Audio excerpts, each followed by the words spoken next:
अस्सलाम वालेकुम, मैं हूं साजिद हसन। आप मेरा यूट्यूब चैनल देख रहे हैं। इंडिया के अंदर सरवाइव करना है तो किसी भी ना किसी तरह पाकिस्तान के खिलाफ बोलना होगा। यही काम इरफान पठान भी कर रहा है। अब सुरेश रैना ने भी शुरू कर दिया है। क्यों भौंक रहा है वो इतना, ज़रा अंदाज़ा लगाइए कि पाकिस्तान फाइनल में हारा। बेशक ये लानती हारे हैं, लेकिन सुरेश रैना को बोलते हुए शर्म आनी चाहिए कि हम भी अगर होते तो इसी तरह हराते। तुम लोगों ने ग्राउंड से भागने को तरजीह दी। तुम लोग की इतनी औकात नहीं है कि ग्राउंड के अंदर मुकाबला कर सके, और जब मुकाबला नहीं कर सके और दूसरी टीम हार रही है तो तुम्हारे मुंह के अंदर ज़बानें लग गई हैं। तुमको सर्वाइव करना है इंडिया के अंदर, इसीलिए इस तरह की बातें कर रहे हैं। अब सुरेश रैना इस तरह की बकवास करता हुआ नज़र आ रहा है। इरफान पठान ये भौंकता हुआ नज़र आता है पाकिस्तान के खिलाफ। जितने भी लोग हैं, इन लोगों को क्या ख़तरा है? इंडिया के अंदर जो हालात हैं वो बहुत ज़्यादा मुश्किल वाले हालात हैं उन लोगों के लिए जो हुकूमती पार्टी के ख़िलाफ़ जा रहे हैं। उन लोगों के लिए तो तमाम लोग जो हैं वो हुकूमती पार्टी के हक़ में बल्कि बढ़ चढ़ कर फैसला कर रहे हैं और बकवास करने में अपना किरदार अदा करते हैं, और आगे बढ़ बढ़कर ताकि उनकी इज्जत, उनकी जान और माल, उनकी फैमिली, उनके घर इंडिया के अंदर महफूज रह सके।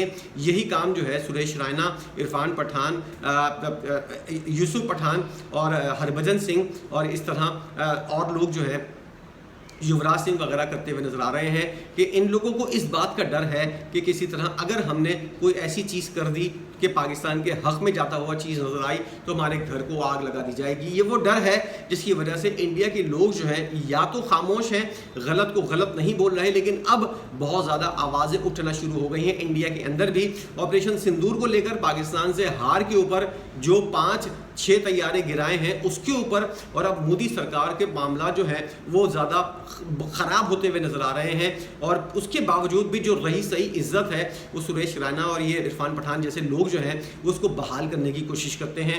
सुनील गावस्कर ने एक बहुत बेहतरीन बात की कि इन लोगों ने बहुत बड़ी जहालत की थी।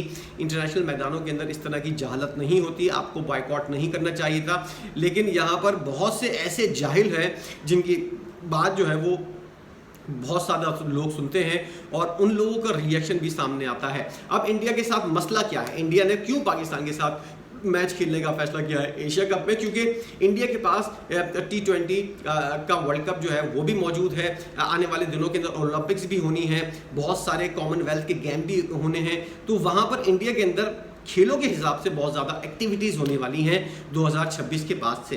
तो उन्होंने बोला कि बायलैटरल सीरीज़ तो पाकिस्तान और इंडिया की, आज की अखबार के अंदर भी वाली खबर आई है, बायलैटरल सीरीज़ जो इंडिया और पाकिस्तान की होती है इसमें तो हम लोग कुछ नहीं कर सकते, ये नहीं खेल रहे, हम लोग नहीं खेलेंगे।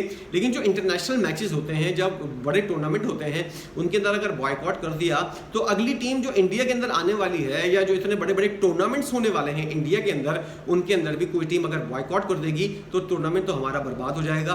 इसलिए उन्होंने कहा कि बॉयकॉट करने की मुहिम जो है इसको फिलहाल रोको। जितने भी अपने टूर्नामेंट हैं 2032 तक, 2026 से लेकर ये पूरा 6 साल का जो अरसा है, इसके अंदर इनको बहुत ज़्यादा आमदनी भी होनी है, बहुत बड़ी बड़ी टीमें भी इंडिया आनी हैं। तो उन्होंने बोला कि बॉयकॉट अगर हमने कर दिया तो दूसरी टीमें भी कर सकती हैं, इसलिए इस मामले को हल करो। और अपनी आवाम को समझाने के बजाय इन्होंने एक नई लाइन ले ली जिसकी वजह से इंडिया के अंदर ये सारे फड्डे चलते हुए नजर आ रहे हैं।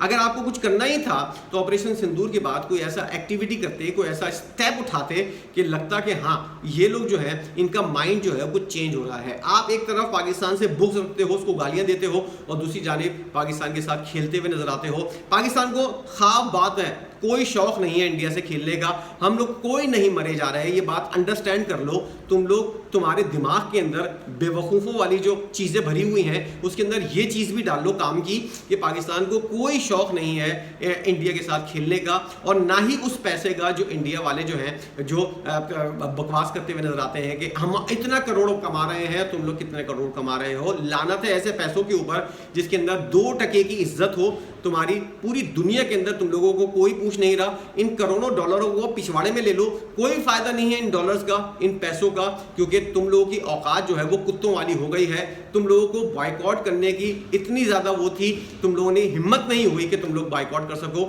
और अपने नाम बड़े दर्शन छोटे वाली बात जो है, इतनी बड़ी बड़ी बातें करेंगे कि हम ये कर देंगे, हम वो कर देंगे। सुनने के बाद लगता था कि आज शायद या कल शायद कुछ ऐसा हो जाए, बात के अंदर निकल के आया फुस, वही पटाखा, और उसके बाद जो है लाइन के ऊपर आते हुए नजर आ रहे हैं। इतनी बड़ी बड़ी बातें, इतनी हाइप क्रिएट कर देते हैं कि हम ये कर देंगे, वो कर देंगे, और आखिर में कुछ भी नहीं हो पाता, इनके पल्ले कुछ भी नहीं है। और इस तरह ये लोग अपनी भी इज्जत खराब कर रहे हैं और अपनी आवाम की भी इज्जत खराब कर रहे हैं। कांग्रेस जो पिछले कई अरसे से हुकूमत से बाहर है और तकरीबन 10 साल से ज़ायद का अरसा हो गया है, मोदी सरकार अब ये 15वां साल जो है, ये 15 साल अपने पूरे करने की जानिब बढ़ते जा रहे हैं। 11-12 साल हो चुके हैं इनको। तो अब कांग्रेस वाले जो हैं ज़रा सा एक्टिव होते हुए नजर आ रहे हैं और उनको भी अंदाजा हो गया है कि मोदी ने तो पूरे 3 इलेक्शन जो है अपने नाम कर लिए हैं। तुम लोग क्या चने बेच रहे हो, तुम लोग क्या अपनी परफॉर्मेंस दे रहे हो? सिवाय राहुल गांधी के कांग्रेस का कोई बंदा ही नजर नहीं आता और किसी किस्म की कोई कोशिश होती हुई नजर नहीं आती। इतनी सारी आवाम अगर आपके साथ आप समझते हैं है तो फिर आप लोगों को एक्टिव क्यों नहीं कर रहे? वो आवाम एक्टिव क्यों नहीं हो रही? हर जगह मोदी के दरिंदे और गुंडे चलते हुए नजर क्यों आ रहे हैं? हर जगह अभी ये वीडियो के बाद आप देखिएगा कमेंट के अंदर वही दरिंदे, वही गुंडे जो है वो चलते हुए आरएसएस के आ जाएंगे और बकवास करनी शुरू कर देंगे। कांग्रेस वाले किधर हैं? इंडिया के अंदर एक बेहतरीन चेहरा है, बहुत सारे सेंसिबल लोग हैं जो इन दोनों पार्टियों को सपोर्ट नहीं करते, ना बीजेपी को करते हैं ना कांग्रेस को करते हैं। वो लोग किधर हैं? वो लोग सामने क्यों नहीं आ रहे? 140 करोड़ आवाम में 40 करोड़ लोग जो हैं मोदी सरकार के, वो इधर उधर घूमते हुए नजर आ रहे हैं। बाकी 100 करोड़ किधर हैं?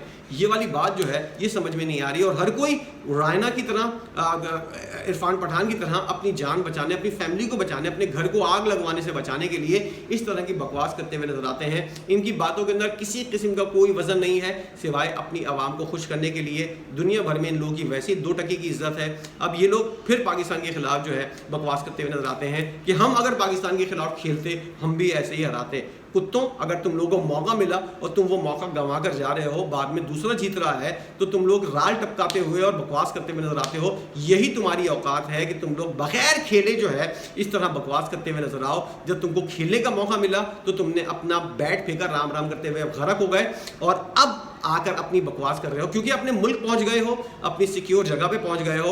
और अपनी सिक्योर जगह पे तो कुत्ता भी शेर होता है, वही तुम्हारी हालत है। इस बारे में आप क्या कहेंगे इसकी बकवास के ऊपर? और इंडिया के अंदर पॉलिटिक्स के जो मामला चल रहे हैं, आप इस बारे में क्या कहेंगे? बेशक आपका ताल्लुक इंडिया से क्यों ना हो, अपनी राय का इज़हार जरूर कीजिएगा। वीडियो देखने का बहुत शुक्रिया।